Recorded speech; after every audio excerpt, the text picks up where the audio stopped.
Welcome back. Today we are going to be focusing on navigation. How would you create a navigation list for your website? And this is something that every website shares in common.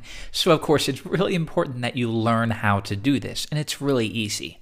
Let's take a look at an example first. If we take a look at NetTuts, you can see right here we have a list of navigation links. Now what these do is they allow us to sort the postings on the website according to category and tags. So let's learn how we can do this on our own fictional website. I'm going to open up my code editor, and of course we have a blank style sheet and a skeleton HTML file which links to the style sheet. This all should be very familiar to you at this point. Now I gave you a hint and I noted that we need to create a list of navigation links. And when I use that keyword, when you can describe content as a list, then you should be using an unordered list. Now within this list, we should have a list item containing an anchor tag which links to the desired page.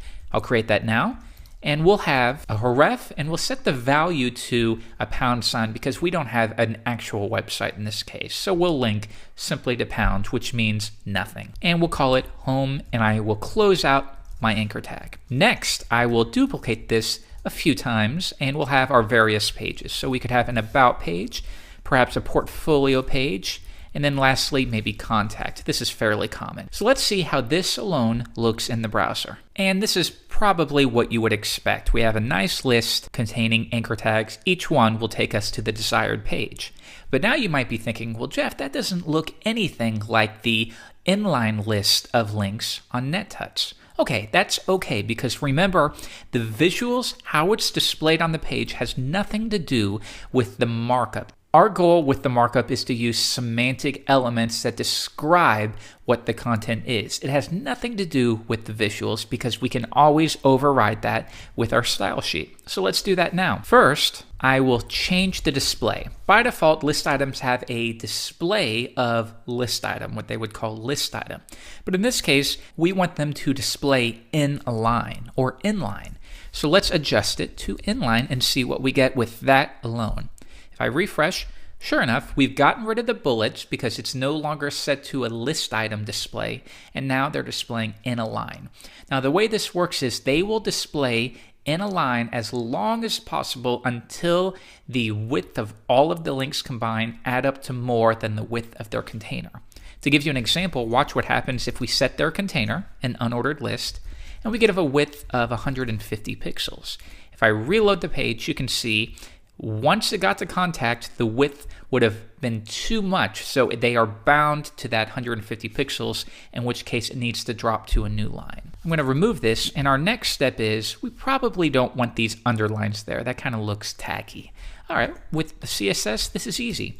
We're going to grab the anchor tags, and note I'm being very general here. This is referring to all anchor tags in your entire website. If you want to limit it to only the anchor tags that are perhaps within an unordered list, you might want to do something like this. Or you could also do this. Next, we're going to set text decoration to none, meaning we don't want any underline or anything like that. If I reload the page, now those are gone. The next step is, why don't we use a nicer font? So rather than using Times, we'll apply a font family, and you've learned about this, of sans serif, and this will use the most appropriate font of that type. And on your computer, that will likely be Helvetica or Arial. Okay, that looks a little bit better. But now you might be thinking, well, it could use a little more spacing between each item. That's easy too. We'll say, with the list item, give it some padding right for each one, and we'll say 10 pixels worth. And now if I reload, pay attention, you have just a little bit more room, as you can see right there. So the next thing you might be thinking is, well, when I hover over this, other than the fact that the cursor changes to a pointer, it's not easy to tell that these are clickable links. So why don't we provide a little bit more visual feedback, and we will apply the underline again when you hover over the anchor tag. And we do that by using a pseudo class. So watch what happens when I do hover. This is a pseudo class, meaning when you hover over the element it is attached to, in this case, an anchor tag. And in this case, we'll say text decoration, and we're going to add that back on. I'll save it, reload the page, and now when I hover over it, sure enough, we now have underlines, good. So what you can see here is it's really very easy to style a navigation list however you want. If you want to change the font size for some crazy reason, maybe we'll say 30 pixels, this is going to look awful, but it's to note that you can apply any styling you want. So you can create these little miniature animations, as you can see right there. Now, I don't recommend you ever do this because it's not great for usability, but it's good to know it's possible. If you decide you want to change the color, maybe to black when you hover over it, but you want the default color to be maybe a grayish color, you can do that. Refresh, it's gray, hover over it, we underline it, and we turn the text black. And what's nice about this is because we're doing CSS, we can control the visuals however we want. If we decide that we don't want this to be a horizontal navigation menu, we can bring it back to vertical, easy as pie. And that's the point of CSS. It gives us full control over the styling of our website. And note that when we want to make these changes, we never have to edit our markup. There should be a separation. Markup is for content. CSS files are for styling.